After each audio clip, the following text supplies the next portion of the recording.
Boa noite, meu nome é João Vitor, eu sou graduando de Filosofia da Universidade de Brasília e nesse vídeo eu vou explicar um pouco do meu projeto de pesquisa que será apresentado no Congresso de Iniciação Científica da Semana Universitária de 2023. O meu projeto de pesquisa, de uma maneira geral, tenta explicar como o capitalismo, contemporaneamente, tem transformado o ser humano, a natureza do ser humano, de um ser social e político para um ser de produção e consumo.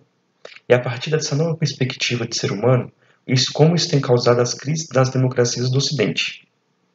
A minha pesquisa está dividida em 6 partes, que será realizada ao longo do meu período de vida acadêmica.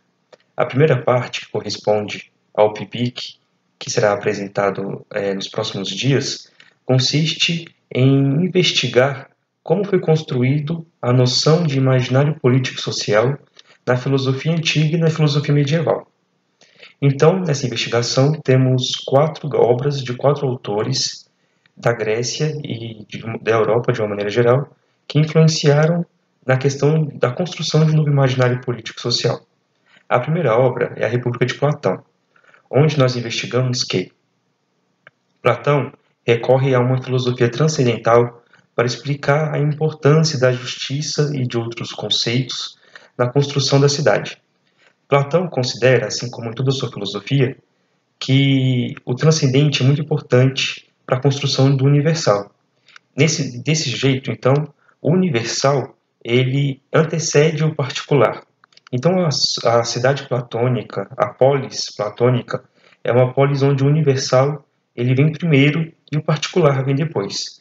Por isso, Platão aposta em uma cidade comunitarista, onde todos os bens eles são distribuídos entre a comunidade, e também o governo dos notáveis, onde, a partir dessa nova perspectiva de filosofia, da passagem da crença e da opinião para a verdade, a aletheia e a episteme, o governo dos notáveis seria a melhor forma de governo.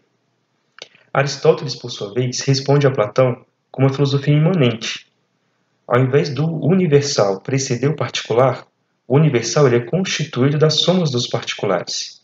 Então, Platão admite a possibilidade, Aristóteles, na verdade, admite a possibilidade de uma constituição de uma cidade onde a propriedade privada é válida, embora a propriedade privada ela não seja ilimitada. Aristóteles também deixa claro que, para a constituição de uma cidade justa, é necessário que a família e a aldeia também sejam justas e que a aquisição de bens ela se dê não pelo amor ao dinheiro ou pelo acúmulo, mas para a necessidade da polis. Assim, diferente de Platão, Aristóteles ele pensa uma cidade mais individualizada, só que não individualista. Entre a filosofia antiga e a filosofia medieval, temos a constituição de um imaginário político e social dado por Agostinho.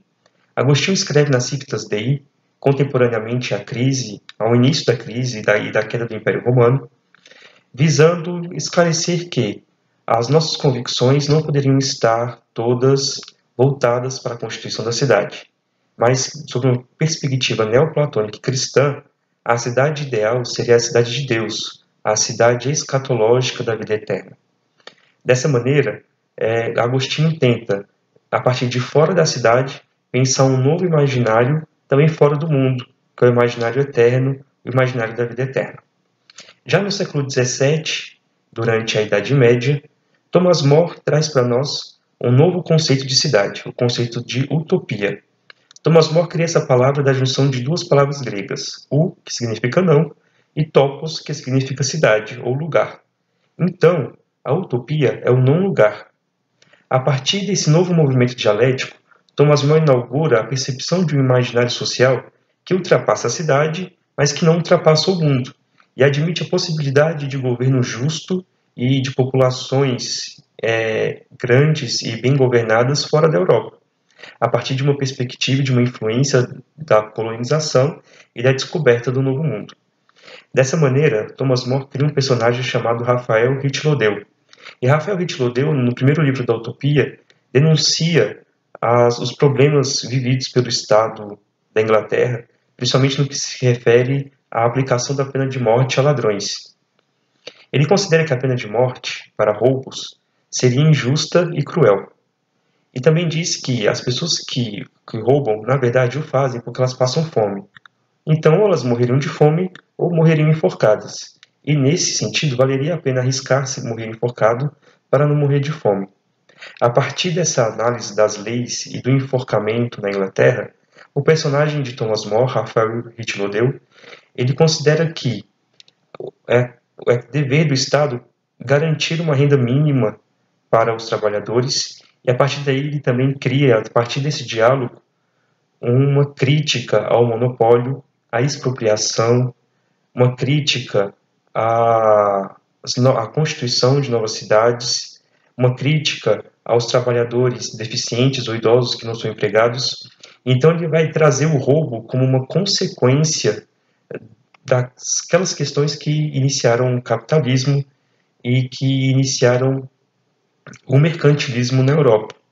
E a partir da denúncia desses problemas, no livro da Utopia, Thomas More vai criar um novo imaginário para conseguir corrigir todos esses problemas. O que nós podemos observar nesses 4 autores, nessas 4 obras, que a filosofia, desde o início, tenta constituir, através de novos imaginários sociais, a resolução de problemas e de crises vividas pelos Estados. Como conclusão, eu trago nesse escrito do Pibic que essa passagem de Thomas More vai levar ao idealismo alemão, em que, inclusive, o primeiro livro da Utopia é muito parecido com o capítulo 24 do Capital, e abre passagem para que o idealismo alemão possa pensar uma cidade, ou uma utopia, ou uma forma de governo, ou uma república perfeita, que não seja impossível de ser pensada e muito menos ser impossível de ser vivida.